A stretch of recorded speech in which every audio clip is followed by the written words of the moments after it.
Welcome to brain roots IAS. चलिए आज हम सोमनाथ टेम्पल के बारे में पढ़ेंगे। तो सबसे पहला सवाल, आखिर ये टॉपिक न्यूज में क्यों है? 1000 साल पुरानी घटना के बारे में आज हम क्यों पढ़ रहे हैं? क्योंकि आप जानते हैं, हाल ही में सोमनाथ स्वाभिमान पर्व मनाया गया। ये उस हमले के 1000 साल पूरे होने का प्रतीक है जो महमूद ऑफ गजनी ने किया था। This makes it a hot topic for our current affairs section, जो एंशिएंट हिस्ट्री को मॉडर्न सिग्निफिकेंस से जोड़ता है। तो यही है हमारा सेंट्रल क्वेश्चन। एक मंदिर की 1000 साल पुरानी history UPSC civil services exam के लिए आखिर इतनी मैटर क्यों करती है? देखिए, इस पूरी चर्चा में हम हिस्ट्री, आर्ट एंड कल्चर और मॉडर्न इंडिया के इन धागों को एक साथ बुनेंगे। लेट्स अंडरस्टैंड कि ये सिर्फ एक बिल्डिंग की कहानी नहीं है, ये तो आप समझिए इंडिया की कल्चरल जर्नी का सिंबल है। तो चलिए देखते हैं कि आज हम क्या क्या कवर करने वाले हैं। सबसे पहले सोमनाथ की लेगेसी, उसके बाद उसकी प्राचीन जड़ें, फिर हिस्ट्री ऑफ अटैक्स जो कि काफी इंपॉर्टेंट है, इसके बाद द स्पिरिट ऑफ रिकंस्ट्रक्शन, फिर हम डिकोड करेंगे इसकी बेहतरीन मारो गुर्जरा आर्किटेक्चर को, और फाइनली एनालाइज करेंगे कि मॉडर्न इंडिया में इसका क्या सिंबल है। तो चलिए कहानी की शुरुआत से शुरू करते हैं। हमारा पहला section, ancient roots and glory.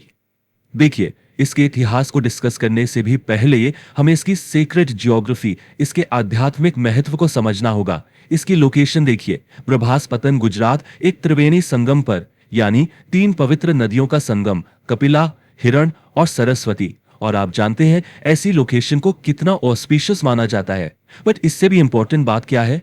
It is revered as the first of the 12 आदि ज्योतिर्लिंगास ऑफ लॉर्ड शिवा। अब ज्योतिर्लिंगास क्या होते हैं? They are sacred representations of Shiva, जहां उन्हें एक फायरी कॉलम ऑफ लाइट के फॉर्म में पूजा जाता है। तो इसी आध्यात्मिक शक्ति ने, इसी पवित्रता ने इसे एक प्रमुख तीर्थ स्थल बना दिया था। और इसी श्रद्धा और महत्व के कारण यहां इतना चढ़ावा आता था। जैसा कि 11वीं सेंचुरी के स्कॉलर अल बिरूनी ने अपनी किताब अल हिंद में लिखा है, the temple's treasury held wealth beyond measure. लेकिन जैसा अक्सर होता है, यही इमेंस प्रॉस्पेरिटी, यही शान आगे चलकर इसके लिए एक भारी कीमत लेकर आई। इसकी यही अनगिनत दौलत आक्रमणकारियों के लिए एक प्राइम टारगेट बन गई। तो अब हम इस कहानी के एक बहुत ही क्रूशियल और कह सकते हैं मुश्किल हिस्से पर आते हैं, रिकरिंग साइकिल ऑफ डिस्ट्रक्शन, जो कि एग्जाम्स का एक फेवरेट टॉपिक भी है। हमारा अगला section, a history of attacks. ये टाइमलाइन आप देखेंगे सदियों तक चले एक क्रूर पैटर्न को दिखाती है। शुरुआत होती है 1026 में महमूद अद गजनी से, जिसका मेन मकसद था यहां की दौलत लूटना। फिर लगभग 200 साल बाद 1297 में अलाउद्दीन खिलजी की सेना ने इसे नष्ट किया as a part of his expansionist policy. यह सिलसिला यहां रुका नहीं, दिल्ली सल्तनत के दौरान भी जारी रहा और बाद में मुगल शासक औरंगजेब के अंडर भी इस पर अटैक हुआ। तो आप समझ रहे हैं, this wasn't just a single event, it was a series of targeted attacks across different empires. कई सोर्सेस कहते हैं कि मंदिर पर कुल 17 बार 17 टाइम्स अटैक हुआ। सोचिए इस नंबर के बारे में। लेकिन इससे भी ज्यादा रिमार्केबल बात क्या है कि हर एक अटैक के बाद यह फिर से खड़ा हुआ। अल बिरूनी ने वेल्थ बियॉन्ड मेजर, और दूसरी तरफ खिलजी के हमले के दौरान अमीर खुसरो का पूर्ण विनाश का वर्णन, completely destroyed that ancient place of worship. ये जो कंट्रास्ट है ना, ये उस दौर की हिंसा और मंदिर के ड्रामेटिक रिवर्सल ऑफ फॉर्च्यून को साफ दिखाता है। लेकिन जैसा मैंने कहा, विनाश इस कहानी का अंत नहीं है। यूपीएससी के पर्सपेक्टिव से इससे भी इंपॉर्टेंट थीम है इसका रीबर्थ, इसकी रेजिलियंस की सागा, यानी राख से बार बार उठ खड़े होने की काबिलियत। तो अगला section, the spirit of reconstruction. और ये जो रीबर्थ की कहानी है, ये कमाल की है। 1783 में देखिए, इसे महान मराठा रानी अहिल्याबाई होलकर ने फिर से बनवाया। बट इसका सबसे सिग्निफिकेंट रिकंस्ट्रक्शन हुआ ठीक आजादी के बाद। 1947 में सरदार वल्लभ भाई पटेल, जिनको हम आयरन मैन ऑफ इंडिया कहते हैं, उन्होंने इसके फाइनल रिकंस्ट्रक्शन को इनिशिएट किया, और इसके साथ ही ये एक नए आजाद भारत का प्रतीक बन गया।